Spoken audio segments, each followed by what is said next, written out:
Welcome back for another video. Double Gameweek 33 up next, the biggest double gameweek of the season, so it's a crucial week in the run-in. In this video, we're going to discuss all the main talking points from the weekend's games to take into the double and beyond, and I'll run through my team and transfer plans for Gameweek 33. How are you guys getting on this game week with Man United versus Leeds, the final game left to play? Drop a comment below of your score on the pinned comment.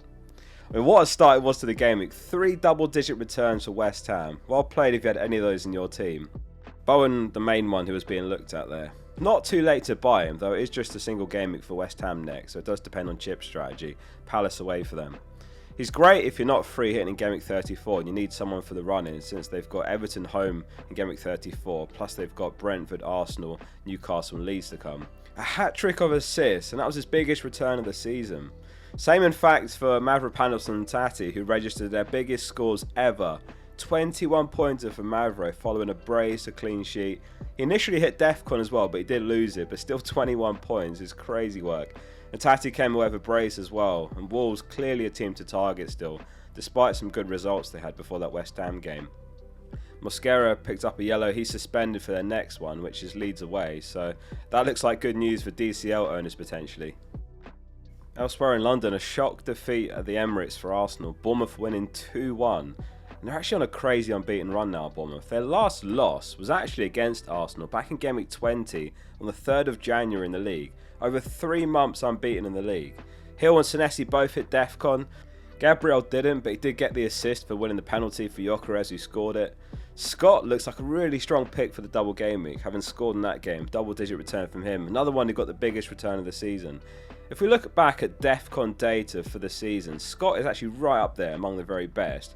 12.05 DEFCONs per 90 ranks him 6th in the league among midfielders, plus he's got 3 goals, 2 assists. I wonder how much some of the DEFCON players rise in price next season, because they're going to have to increase these players in price unless they change how DEFCON is scored. Like Anderson, with just under 14 DEFCONs per 90, is unbelievably consistent. That's DEFCON in 22 games, so that's 44 extra points. That's like scoring 7 goals and having 2 assists, and that's on top of his 2 goals, 3 assists already. Like, how often do we get a player, you know, he's 5.5 mil that bags 9 goals, 5 assists? Anyway, Bournemouth all round just looks so good to invest in. And the other thing you might have missed is in Game Week 35, Bournemouth have got Palace home, and assuming that Palace progress with that 3-0 lead in the first leg in Europa, they'll play the semi-final around that Bournemouth game, where you'd expect their motivations to be elsewhere. Brentford 2, Everton 2. A painful one for those that dropped Thiago on the wildcard, having bagged a brace to make it 21 goals for the season. The golden boot race heating up. What a wild season for him. You know, he's injured for basically the entirety of last season. Absolutely nowhere near the Brazil team, but now he's got to be in the World Cup squad. He has scored 7 penalties in the league this season, which is a huge anomaly. The 7th coming in that Everton game, but still. Beto found the back of the net off a header to make it 3 goals and 1 assist in his last 5.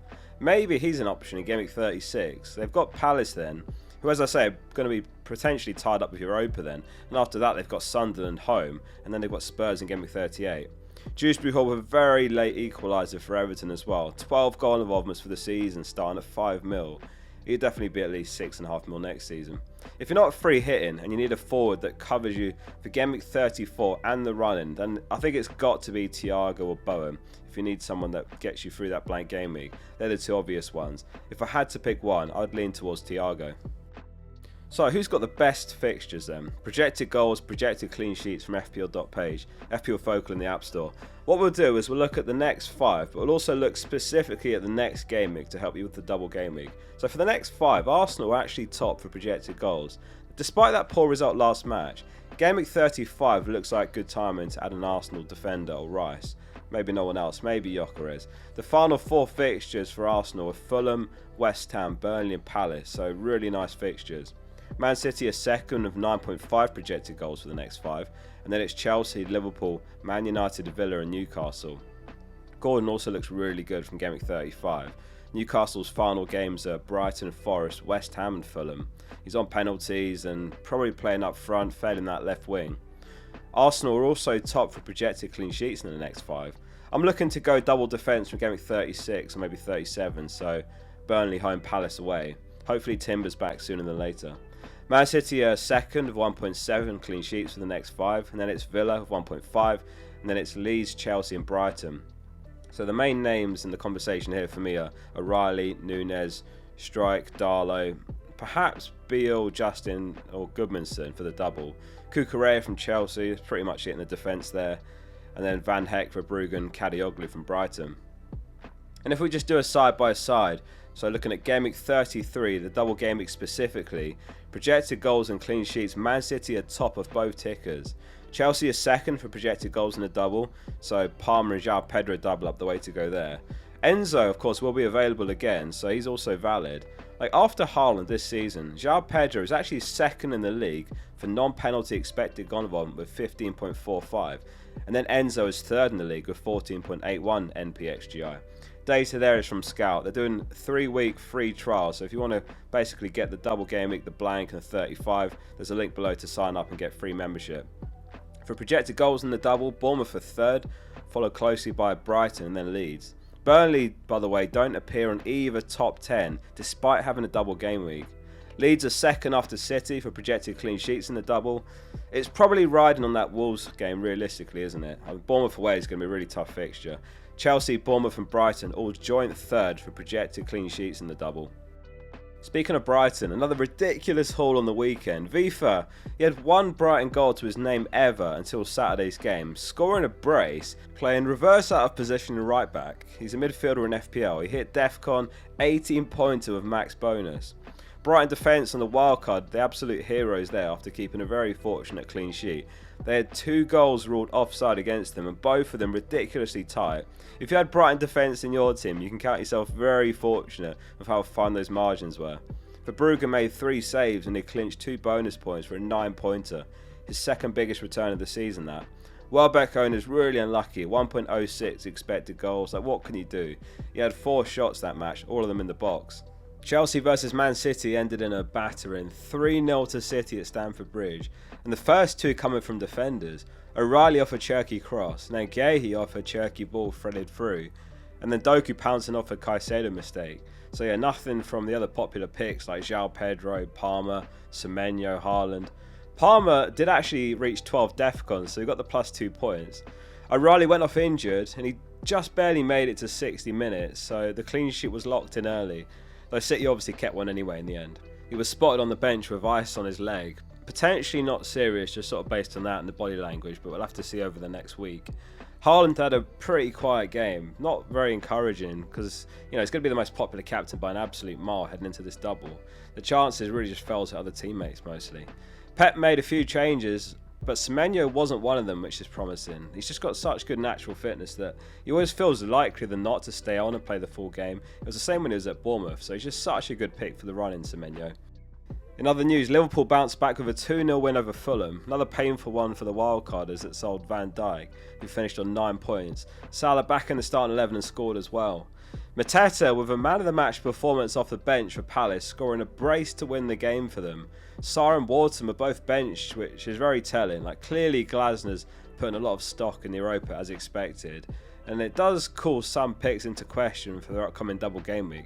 Will the likes of Sarr definitely start both games? Perhaps the best solution is we just go for a defender or 2 and that's it. Maybe Henderson and 1 defender.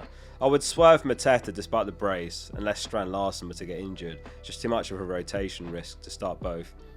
Munoz and Lacroix are my 2 favourites for the double currently. Mukiele scored for Sunderland and kept a clean sheet on his return to the team, defeating Spurs, who now dropped to the relegation zone after the game week.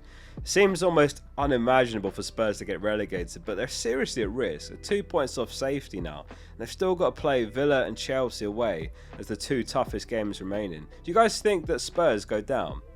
Roof's got max bonus in that game for an 11-pointer, and he moves up to number 3 now in the keeper point standings behind Raya and Pickford. So yeah, he's been fantastic this season for his price in comparison to those 2. Williams scored in Forest's 1-1 draw against Villa. Murillo's own goal was what put Villa ahead initially, which was a Rodgers assist for forcing it in.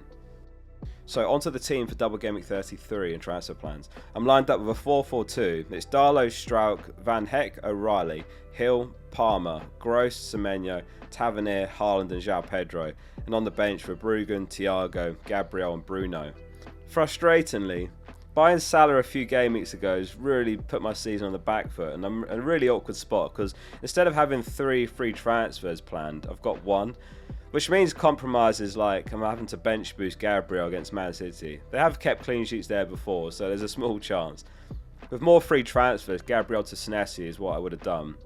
I'd also have gone for Bowen over João Pedro on the wildcard and then make that switch this week, but I've had to cut some corners to try and make up the points, which is almost impossible.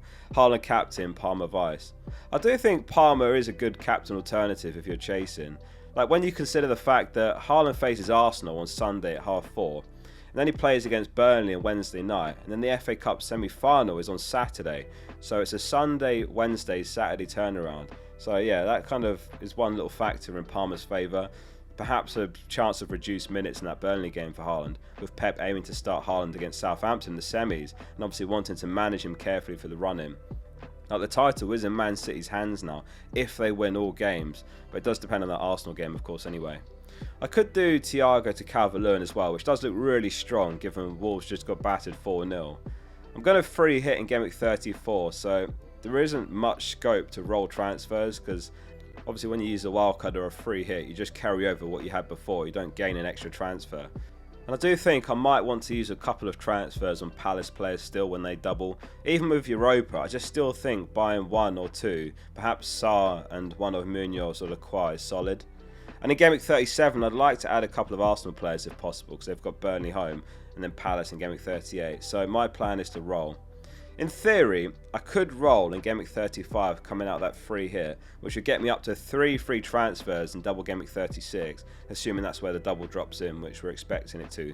So that would be when I would buy 2 Palace, and then I'd buy 2 Arsenal the following week. And then I'd have 1 transfer left in Game Week 38 for the finale.